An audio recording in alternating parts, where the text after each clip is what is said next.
Today, we're diving deep into one of history's most chilling criminal cases, the story of Andrei Chikatilo. Now, this is more than just a tale about a single monstrous man.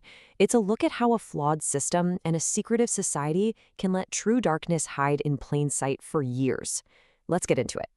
Imagine this. For more than a decade, from the late 1970s all the way to 1990, a ghost was moving through the Soviet Union. This predator left behind a trail of absolute horror, striking fear into the heart of a nation and leaving law enforcement completely stumped. The press eventually gave him a nickname that fit the horror, the Butcher of Rostov. But who was the man behind that name? And how in the world did he get away with it for so long? Well, to understand the monster, you really have to start at the beginning, with the boy he once was. Yeah, the real roots of this story, they don't start with his first crime. They go back decades earlier, to a childhood forged in just unimaginable hardship and psychological pain. Andrei Chikatilo was born right into one of the darkest periods in Soviet history. I mean, he was a child of the Holodomor, this horrific man-made famine that led to mass starvation. Then he grew up right in the middle of World War II. So his earliest memories were all about extreme poverty and this constant, desperate fight just to survive.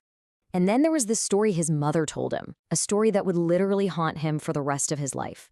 She claimed his older brother had been kidnapped and cannibalized by starving neighbors. Now, we don't know if it was even true, but for young Andrei, that one single gruesome tale became a massive psychological scar. And the trauma just kept piling on. His father was captured during the war, and when he finally came back, the Soviet regime branded him a traitor. That brought so much shame on the family. Because of this, Chikatilo was bullied constantly, totally isolated. He grew up to be this shy, insecure man who was also dealing with sexual dysfunction, all of which just amplified his feelings of humiliation and rage. So, as this deeply, deeply troubled young man grew into an adult, all that turmoil he was carrying inside, well, it began to spill out into the world in the most violent way you can possibly imagine. And this is what's so terrifying, right? To the outside world, to his neighbors and colleagues, Andrei Chikatilo was just a normal guy. He had a university degree, he was a teacher, he was married, had 2 kids. Nobody had any idea what was hiding behind that completely ordinary facade. His reign of terror officially began in 1978. His first known victim was just a little girl, 9 years old. But what happened next was a complete and catastrophic failure of the justice system.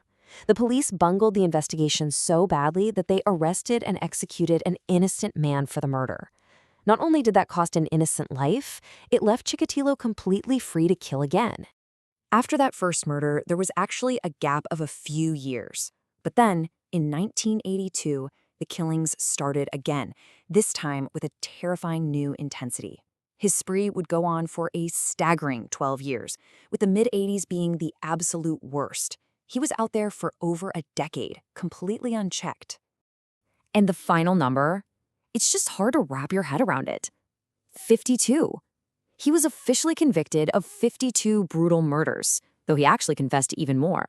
This makes him one of the most prolific serial killers in modern history. By far. So, how did he operate? Well, he preyed on the most vulnerable people he could find. He would stalk train stations and bus stops, looking for young women, children, runaways, basically anyone who was isolated, anyone whose disappearance might not set off alarm bells right away. He'd offer them help, or just strike up a conversation and then lure them away. Okay, so with the body count just climbing and climbing, the state was finally forced to respond. And this kicked off one of the largest, most complicated, and, at least initially, most unsuccessful manhunts in Soviet history. The investigation itself is a story of 2 completely different approaches. In the beginning, it was, frankly, a total disaster. The Soviet system officially claimed that serial killers were a Western problem, so they were completely unprepared for this kind of crime. They didn't have modern forensics, and they even arrested Chikatilo at one point but had to release him because of a blood typing error. The breakthrough only came when they finally, reluctantly, started using new tactics, like psychological profiling and setting up massive surveillance at the train stations he was known to frequent. And then, in November of 1990, it was finally over. After years of terror and so many investigative dead ends, officers watching a train station spotted Chikatilo acting suspiciously. The net that had been cast so wide for so long finally closed in. But catching him wasn't the end of the story, not by a long shot. The trial, his fate, it would send shockwaves around the entire world and leave a lasting, transformative mark on the very country he had terrorized. His trial in 1992 was an absolute media circus. They kept him in a cage in the courtroom, and from inside it, he confessed to his crimes in horrifying detail. All the while, he was acting completely erratically. Sometimes he'd be laughing, other times he'd just start screaming. For the first time, the world was getting a full, unfiltered look at the butcher of Rostov. On Valentine's Day, 1994 of all days, it all came to an end. Andrei Chikatilo was executed with a single gunshot to the back of the head. His death finally closed the book on his horrifying life, but his impact was far from over.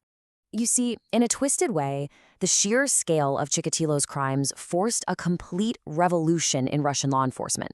The failures of that initial investigation made them adopt modern techniques, like psychological profiling and advanced forensics.